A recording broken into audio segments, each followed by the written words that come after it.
بیماریاں ٹھیک ہوتی تھیں وہ سارے حکیم ہی کرتے تھے. گورے بھی آئے ہیں حکیموں سے. ابھی حیدرآباد میں ایک حکیم ہے, تو شاید اللہ کرے زندہ ہوں, امید ہے, بڑی عمر تھی ان کی. تو ان کا کیا تھا, ان کے دادا کے پاس ابھی تک ایک گورے کا سرٹیفکیٹ ہے. ان کے دادا کا علاج کیا تھا ایک حکیم نے, ان کے دادا حکیم تھے, انہوں نے علاج کیا تھا ایک انگریز کا. ایک انگریز آفیسر تھا ہندوستان میں, جب ہندوستان میں حکومت تھی ان کی گوروں کی, اس کو کوئی خطرناک بیماری ہو گئی, وہ علاج کرا کر آگے تھک گیا, نہیں ٹھیک ہوا. تو یہ جو حیدرآباد کے حکیم صاحب ہے نا, ان کے دادا کے پاس آیا, وہ ان کے دادا نے علاج کر دیا. وہ بڑا خوش ہوا, تو اس نے ان کے دادا سے بولا مانگو کیا مانگتے. انہوں نے کہا بس کچھ بھی نہیں چاہیے, ایک سرٹیفکیٹ بنا دو مجھے کہ لا علاج بیماری تھی میں نے ٹھیک کیا ہے, بس اس کو پلاسٹک کوٹنگ کرا کے اور اپنی اسٹیمپ لگا دو اس پہ. وہ ابھی تک ان کے پاس اسٹیمپ چلی آ رہی ہے. تو ہم لوگ مجھ سے فوراً بیان کے بعد ان حکیم صاحب کا نمبر, بھائی وہ دادا کا کام تھا ان کے دادا نے کیا تھا. تو باقی میں کسی کی پبلسٹی تو نہیں کرتا نا, کوئی کچھ غلط ٹیکا لگا, حکیم تو ٹیکے لگاتے نہیں, کوئی غلط معجون کھلاتی میرے گلے پڑ جاؤ گے. تو وہ اس کا کیا فائدہ ہوا, ان حکیم صاحب کا ماشاءاللہ بڑا بزنس چلا وہ سرٹیفکیٹ کی وجہ سے. تو سب میں کچھ فائدے مند ہوتے ہیں سب, تو کبھی کسی ایک دوسرے کی 100% نفی مت کرو. باقی ایک حقیقت ہے کہ جتنی ترقی اس وقت میڈیکل سائنس نے کی ہے, کسی اور فیلڈ نے اتنی ترقی نہیں کی. تو ان میں حکیم ہو یا ہومیوپیتھک ہو, جو سپیریئر ہے وہ کون ہے, وہ میڈیکل سائنس ہی ہے. تو ٹھیک ہے, چند باتوں میں حکیم کی دوائیں زیادہ فائدہ پہنچا دیتی ہیں. کچھ حکیمی دوائیں ایسی ہیں جو زندگی بھر استعمال میں ویسے ہی رکھو, بڑا فائدہ ہوتا ہے, جو صدیوں سے استعمال ہوتی چلی آ رہی ہیں. ڈاکٹر نہیں مانتے ان کو, تو ڈاکٹروں کی مت سنو اس میں, وہ صدیوں سے, کیونکہ ڈاکٹر نے اس کی ریسرچ ہی نہیں کی ہے نا. جن ڈاکٹروں نے ریسرچ کی ہے وہ ماننے لگے ہیں. پھر کچھ دوائیں ایسی ہیں جیسے جن کو نزلہ رہتا ہے نا, اکثر سر میں جمع رہتا ہے نزلہ, وہ استو خدوس, وہ مارکیٹ سے خرید لیں. گرم پانی ہو قہوے کی طرح, اس میں 1 چمچہ حل کر کے رات کو پی لیا کریں پابندی کے ساتھ. بہت فائدے ہیں اس کے, دماغ بھی, بال دیر سے سفید ہوں گے آپ کے, اور وہ سارا کچرا وچرا دماغ سے کیل کے باہر نکال دے گی, وہ بہت فائدے مند ہے. اور اگر نہیں بھی ہے تو بھی کھا لو, کوئی نقصان نہیں ہے, اس کا فائدہ ہی فائدہ ہے. ڈاکٹر نہیں مانیں گے اس کو, ڈاکٹر کو کیا پتا, اس تو خدوس کی اسپیلنگ نہیں آتی ڈاکٹر کو. تو اب پھر بھی اس میں بھی ڈاکٹر ٹانگ اڑا رہا ہے, ابے یہ کچھ بھی نہیں ہے, حکیموں کی بنا ہے. بھائی یہ صدیوں سے ایک آزمودہ نسخہ ہے, ایک جڑی بوٹی ہے, بہت فائدے مند ہے. ڈاکٹر تحقیق کرے گا تو آ جائے گا اس طرف. ہمیں یاد ہے بچپن میں حکیم لوگ اس سب ہول کا چھلکا دیتے تھے, ڈاکٹر نہیں مانتے تھے اس کو. اب سارے ڈاکٹر لکھ کے دے رہے ہیں سب ہول پیا کرو, اور یہ فائدہ, یہ نقصان بھی ہے اس کے, کچھ فائدے بھی ہیں. تو اسی طرح حکیموں کی ایک دوا ہے معجون فلاسفہ. کبھی بیٹھو گے تو حکیموں کی دواؤں کی فہرست بتاؤں گا میں آپ کو. معجون فلاسفہ اتنی زبردست چیز ہے. جوارش کمونی, مزہ نہ آئے پیسے واپس.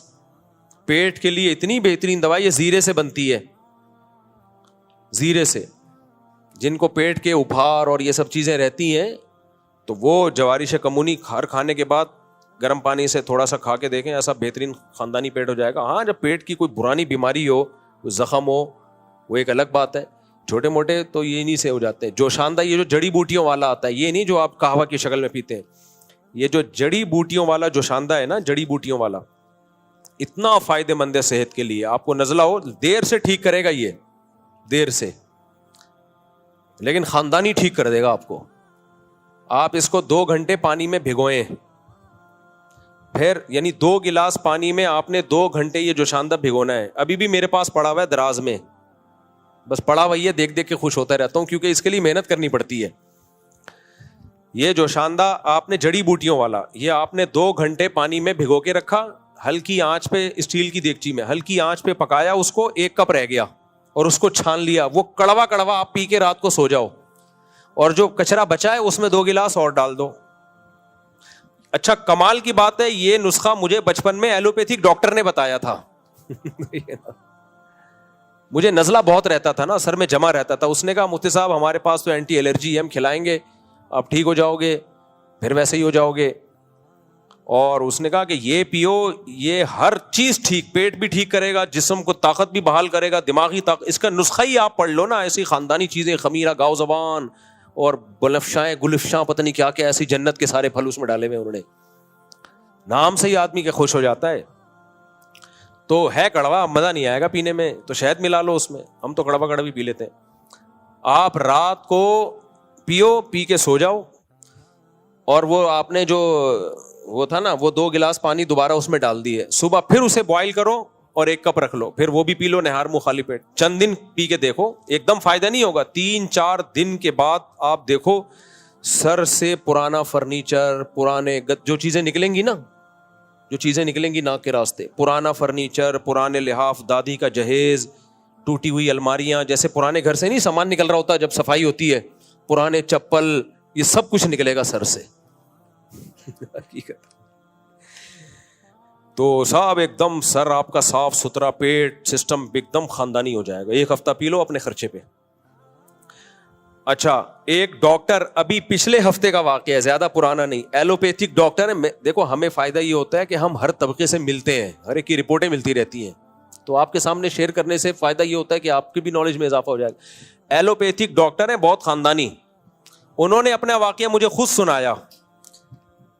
کہتے ہیں میرے آدھے سر میں درد رہتا تھا, علاج کرا کے تھک گیا, ٹھیک نہیں ہوا. اب ضروری نہیں کہ اس نسخے سے ہر ایک کوئی فائدہ ہو, آدھے سر میں درد کی بہت ساری قسمیں ہوتی ہیں, سارے جا کے یہ کرنا شروع کر دیں. کہہ رہے ہیں میں نے میڈیکل سائنس کی خود بھی کتابیں پڑھی, بہت خود بھی وہ محقق ہیں, باہر سے پڑھے ہوئے ڈاکٹر ہیں, یہاں کے نہیں, باہر سے پڑھ کے آئے. کہہ رہے میری اماں نے بتایا, یہ واقعہ ہوگا 95-96 کا, ابھی تو وہ ایجڈ ہو گئے. کہہ رہے میری اماں نے بتایا ادھر قبلہ حکیم صاحب ہے, ان کے پاس چلا جا. وہ حکیم بھی انا للہ ہو چکا ہے, ان کا بوڑھے حکیم تھے, شاید حکیم مرسلین ہی نہ ہو جن کے پاس میں ٹھیک ہوا تھا جا کے. وہاں حکیم صاحب ہے, ان کے پاس چلے جاؤ گے. میں نے کہا یہ حکیموں کو میں نہیں مانتا. اماں نے کہا بیٹا بوڑھے لوگ ہیں, حکیموں سے علاج کراتے رہے, ایک دفعہ چلے جاؤ. کہہ رہے میں نے اماں کا دل رکھنے کے لیے چلا گیا. میں یہ پچھلے ہفتے کا واقعہ ہے. ڈاکٹر صاحب سن بھی رہے ہوں گے, جب میں بیان کروں گا نا, یہ بیان جاتا ہے وہ ڈاکٹر صاحب بھی سنتے ہیں, تو اس لیے میں کہہ رہا ہوں کہ پھینک نہیں رہا ہوں میں, مجھے پتا ہے وہ ڈاکٹر کہہ دیں گے جھوٹ بول رہا ہے بھائی. تو کہتے ہیں میں آدھے سر میں درد رہتا تھا میرے. کہہ رہے میں گیا ہوں, میں نے وہ قبلہ حکیم صاحب بوڑھے, انہوں نے پتہ نہیں نبض وبض دیکھی ہوئی ہوگا, مجھے کوئی معجون دے دی اور مجھے کہا یہ کھاؤ کوئی چورن چٹنی کچھ نا. کہا 3 دن میں یہ درد کم ہونے کے بجائے بڑھے گا, 3 دن تک یہ اور بڑھے گا, اور ناک بھی بھاری ہو جائے گی, سانس بھی بند ہو سکتا ہے, لیکن برداشت کرنا, کھاتے رہنا ہے. کہہ رہے میں نے ایسے ہی کیا, کھاتا رہا, بڑھ گیا, ناک بند, سوجن, سویلنگ, پتہ نہیں کیا. کہہ رہے 4-5 دن کے بعد وہی پرانا لحاف, گدے, فرنیچر, یہ تو میرے اپنی تعبیر ہے, انہوں نے یہ الفاظ. کہہ رہے جو ناک بہنا شروع ہوئی ہے, اتنا کچھ اندر سے مال ملادہ نکلا ہے, فٹ فاٹ. کہتے ہیں وہ دن آج کا دن, کتنے 20 سال ہو گئے فٹ فاٹ, اس سے بھی زیادہ بلکہ. تو اس لیے کسی بھی چیز میں مبالغہ آرائی ٹھیک نہیں ہے. ڈاکٹر جو کہہ دیتے ہیں حکیم کچھ بھی نہیں, بھائی ایسا نہیں ہے. آپ نے وہ حکمت پڑھی ہوتی تو پھر آپ بات کرتے. اور اسی طرح حکیم لوگ تو زیادہ یہ بیماری حکیموں میں ہے. اور ہومیوپیتھک تو ایسے ماشاءاللہ پھینکو آ رہے ہیں نا مارکیٹ میں, ایسے پھینکو آ رہے ہیں ہومیوپیتھک. جس کمبخت کو کچھ نہیں آتا ہومیوپیتھک ڈاکٹر بنا ہوا ہے وہ. جرمنی میں سب سے مشکل کام ہومیوپیتھک ڈاکٹر بننا ہے, جہاں سے یہ فن آیا ہے. یہ جرمن ڈاکٹر تھا نا ہومیوپیتھک کا بانی, وہاں آپ کو وہ ایک پورے شہر میں 1-8 ڈاکٹر ملے گا آپ کو. ہمارے یہاں جس کو کچھ نہیں آ رہا وہ ہومیوپیتھک کورس کر کے کیا بنا ہوا ہے, ہومیوپیتھک ڈاکٹر بنا ہوا ہے. ہر بیماری کا علاج یہ ہے, ایسا نہیں ہے. ہومیوپیتھک بہت مشکل فن ہے, اس میں علامتیں بہت زیادہ دیکھنی پڑتی ہیں, اس کے بعد جا کے آدمی فیصلہ, وہ میڈیسن تجویز کی جاتی ہے کہ یہ کیا ہے. تو ہر فیلڈ میں اچھے بھی ہیں, برے لوگ بھی ہیں, کسی کی بھی آپ 100% نفی نہیں کر سکتے. تو یہ قوم کی ایک بیماری ہے ہماری. حکیم سعید صاحب بہت زبردست حکیم تھے. وہ پاکستان میں چند ایک حکیم اجمل ہو گیا, حکیم مرسلین, حکیم سعید, یہ بڑے خاندانی حکیم گزرے ہیں, بہت ایکسپرٹ تھے یہ لوگ. ان کی اچھی بات پتہ ہے کیا تھی؟ حکیم سعید صاحب کی بات یہ تھی کہ بعض دفعہ ان کو پتا ہوتا تھا اس بیماری کا ایلوپیتھک میں آسان علاج ہے اور اچھا, وہ ایلوپیتھک دوا لکھ کے دے دیتے تھے. لوگ پھر اس سے چڑھتے تھے کہ یار وہاں حکیمی علاج کرانے آئے ہیں. تو ان کی بات یہی ہوتی تھی, تمہیں آم کھانے سے مطلب ہے, یہ پیڑ گننے سے مطلب ہے. آم کھانے سے مطلب ہے پیڑ گننے سے. مجھے یاد ہے ایک حکیم صاحب ہوا کرتے تھے, میں ان کے پاس چلا گیا, وہ ان کو شہید کر دیا دہشت گردوں نے. اچھے لوگ ویسے ہی شہید ہو جاتے ہیں بیچارے.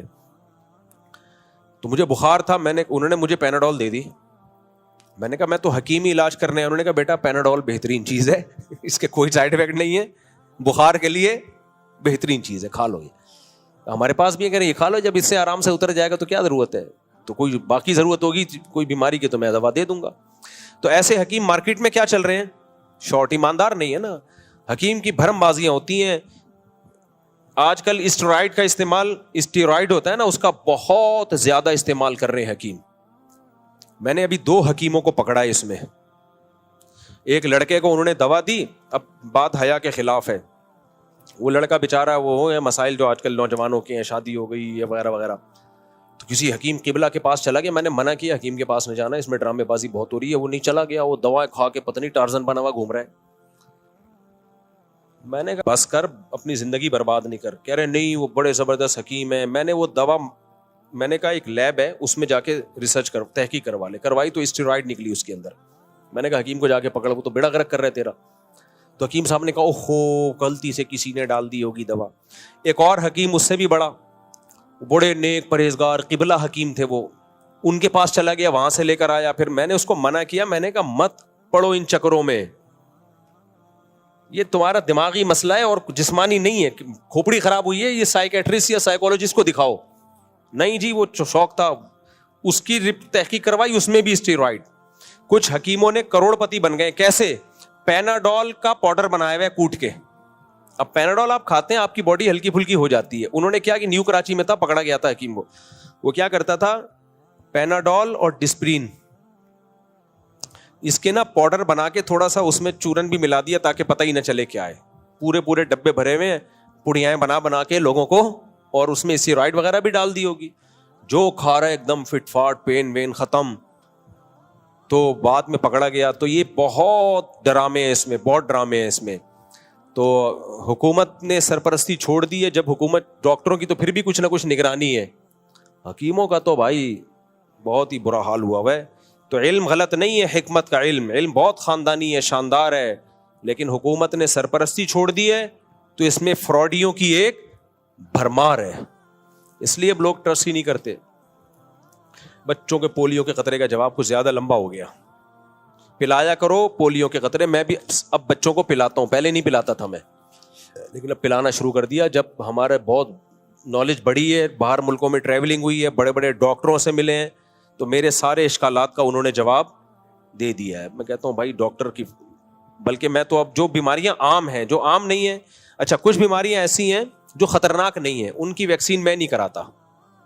جیسے خسرہ ہے, چکن پاکس ہے, ڈاکٹر کہتے ہیں ویکسین کراؤ, میں نہیں کراتا.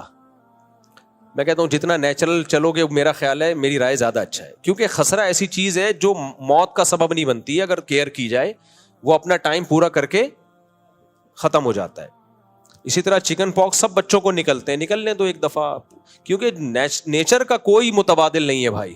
نیچرلی جو کام ہوگا وہ باڈی میں جو امیون سسٹم اس کا پیدا ہوگا وہ زیادہ اچھا ہے. ڈاکٹر تو کہتے ہیں چکن پاکس کے بھی ٹیکے لگاؤ, خسرے کے بھی لگاؤ, تو ہو سکتا ہے وہ صحیح کہتے ہوں بھائی, لیکن ہم کہتے ہیں بھائی کیونکہ ڈینجرس نہیں ہے, وہ موت کا ذریعہ نہیں بنتے. خسرہ اگر بہت ہی کوئی بگڑ جائے تو موت کا ذریعہ بنتا ہے, لیکن عام طور پر سب بچوں کو خسرہ ہوتا ہے. جو کام نیچرلی ہو سکتا ہے وہ فطرت ہے. لیکن پولیو تو ایسی چیز نہیں ہے نا کہ ہو گئی تو وہ خود ہی ٹھیک ہو جائے گا, وہ تو ٹیڑھا میڑھا کر کے جائے گا آدمی کو. یا چیچک تو ایسی خطرناک بیماری ہے, وہ تو چہرہ خراب کر دیتی ہے وہ. تو ایسی ڈینجرس جتنی بھی بیماریاں جو آپ کے ملک میں پھیلی ہوئی ہوں, ان کی ویکسینیشن لازمی کروانی چاہیے. اپنے آپ پر بھی رحم کھاؤ, قوم پہ بھی رحم کھاؤ, ماں باپ پہ بھی رحم کھاؤ, بلکہ ماں باپ کو چاہیے بچے پہ رحم کھائیں. بچے کو توکل کی بھیٹ نہ چڑھائیں, یہ کوئی توکل نہیں ہے. ایسے بھی لوگ میں جانتا ہوں جنہوں نے بچوں کو پولیو نہیں پلایا, بچوں کو پولیو ہو گیا. اب جب وہ بچہ بڑا ہو کے تحقیق کرے گا کہ مجھے قطرے پلا دیے جاتے تو مجھے نہ ہوتا, اس کے دل میں کیا عزت رہے گی اپنے ماں باپ کی. تو اس لیے یہ اچھا ایسی باتیں کرو. لوگ کہتے ہیں سرکاری ملا درباری ملا. ہمیں نہ پولیو والوں سے کوئی پیسے ملتے ہیں, نہ کہیں سے کوئی ایک دھیلا بھی نہیں ملتا ہمیں. ٹھیک ہے, آپ کے فائدے کے لیے بتا رہے ہیں, ماننا ہے مانو, نہیں تو تجربے کی بھینٹ چڑھاؤ اپنے بچوں کو, تجربے کرتے رہو. وہی لنگڑے لولے معاشرہ ہمارا. یورپ امریکہ میں جاؤ, ایک بھی آپ کو نہیں ملے گا کوئی بیچار, یعنی کوئی اس طرح کا پولیو کا مریض. ہمارے یہاں بھرے ہوئے ہیں. تاجدار احمد شاہ کیا سید لوگ بخشے جائیں گے؟ نہیں بھائی, سید بھی سے بھی حساب و کتاب ہوگا. سیدہ فاطمہ رضی اللہ تعالی عنہا سے زیادہ مبارک ہستی کون ہو سکتی ہے؟ نبی نے آپ کو فرمایا کہ میں تمہارے کام نہیں آؤں گا اگر تمہارے اعمال نہیں ہیں. حدیث کا مفہوم ہے. تو سب سے پہلے اسلام میں اعمال ہیں, باقی سب کچھ اس کے بعد. کیا آیت الکرسی فرض نماز کے بعد پڑھنے سے جنت میں داخل کیا جائے گا؟ جی, حدیث میں آتا ہے فرض نماز کے بعد آیت الکرسی. لیکن اس طرح کی حدیثوں سے جو آتا ہے نا کہ جنت میں داخل, تو مطلب کیا ہوتا ہے کہ صغیرہ گناہ معاف ہو جائیں گے, کبیرہ گناہ توبہ کے بغیر معاف نہیں ہوتے. اللہ کا قاعدہ ہی ہے, وہ آیت الکرسی سے معاف نہیں ہوں گے. اور یہ کہ میرا نام ضرور لیجیے گا. کیا نام ہے بھائی؟ تاجدار احمد شاہ. ماشاء اللہ, بڑا خاندانی نام ہے. لگ رہا ہے پولیو کے قطرے پیے ہوئے ہیں. اچھا, پولیو کے قطرے پلوانے کس سے ہیں؟ یہ بھی اہم سوال ہے. پولیو کے قطرے ہر نتھو پھتو سے نہیں پلاؤ, پتہ نہیں منہ میں کیا ڈال کے چلا جائے. وہ اپنے علاقے کی جو کلینک میں جو آپ کا ریلائبل ڈاکٹر ہے اس سے پلوا کے بچے کے نشان لگوا دو, تاکہ پھر جو پولیو ٹیم آتی ہے نا اس کو بتاؤ بھائی ہم نے پلا دی ہے. سمجھ رہے ہو کہ نہیں سمجھ رہے؟ تو ورنہ پھر وہ تنگ کرتے ہیں, پلاؤ بھائی, کیوں نہیں پلایا؟ ان کو پیچھے سے گورنمنٹ کی طرف سے آرڈر ہے, تو پھر وہ پریشان کرتے ہیں. تو بہتر ہے, میں ایسے ہی کرتا ہوں بچوں کو, اپنے کلینک ہے, کوئی لیڈی ڈاکٹر ہے, گھر والے لے جاتے ہیں بچوں کو, وہ پوری ایک ویکسینیشن کا کورس کر دیتے ہیں. اچھا ہوتا ہے بھائی یہ. ہمارے اب دیکھو یہ کووڈ کی ویکسین آئی ہے دنیا میں, اس کے بعد کووڈ الحمدللہ ختم ہو گیا, ورنہ ایک لائن لگ گئی تھی بھائی. اچھا, ایک اور اہم بات ہے, بعض لوگ ایسے ہیں جن کو کووڈ کی ویکسین لگی اور انا للہ ہو گیا ان کا. خبریں آ رہی تھی, دیکھو میرے ماموں کو پولیو کے وہ کووڈ کی ویکسین لگی, چل پڑے فلانے, چل پڑے فلانے, چل پڑے. میرے پاس ڈاکٹروں کی فہرست ہے, میں نے فون گھمائے, ڈاکٹر صاحب وہ بھی مر گیا, وہ بھی. ڈاکٹر نے ایک بڑی زبردست بات کی, اس نے کہا مفتی صاحب اس میں کوئی ایسی چیز نہیں ہے جو بندہ مار دے. اب ہوتا یہ 24-25 کروڑ پاکستان کی آبادی ہے, ان میں اگر 10 کروڑ کو بھی لگ رہا ہے, ان 10 کروڑ میں کم از کم 50,000 تو ایسے تھے جنہوں نے آج مرنا تھا. کیا خیال ہے؟ 40-50,000 تو ایسے ہوں گے نا 10 کروڑ میں جنہوں نے آج کیا تھا, یہ 40-50 بھی اگر زیادہ ہے, 4-5 ہزار تو ایسے ہوں گے جنہوں نے آج مرنا تھا. اب لگی تو سب کو ہے ان 10 کروڑ میں. 30-40 ہزار یا 10,000 یا 5,000 یا 500 جن کو اس دن اٹیک ہونا تھا جس دن, تو اب ان کی ویڈیو بنا بنا کے لوگوں نے ڈال دی. وہ ان ویکسین کی وجہ سے نہیں مرے ہیں, وہ نہیں لگتی تو بھی مرنا تھا انہوں نے. تو وہی بات ہے, تحقیق جب کی جاتی ہے تو یہ دیکھا جاتا ہے کتنوں کو لگی, اس میں سے کتنے مرے. تو اگر اتنے مرے جتنے روز مر رہے ہیں تو پھر یہ بھائی ویکسین کی وجہ سے نہیں ہے, یہ ویسے ہی ہے. تو اس لیے یوٹیوب یا فیس بک کی تحقیقات پر اندھا اعتماد مت کر لیا کرو. یہ جس ڈاکٹر خود بھی تو لگا رہے ہیں اپنے, اگر ویکسین لگنے سے بندے مر رہے ہوتے تو ڈاکٹر کیوں لائن لگا کے کھڑے ہوتے؟ سب سے پہلے ہمارے لگاؤ. تو یہ اس سے بھی آگے نکل رہے ہیں ڈاکٹروں سے بھی.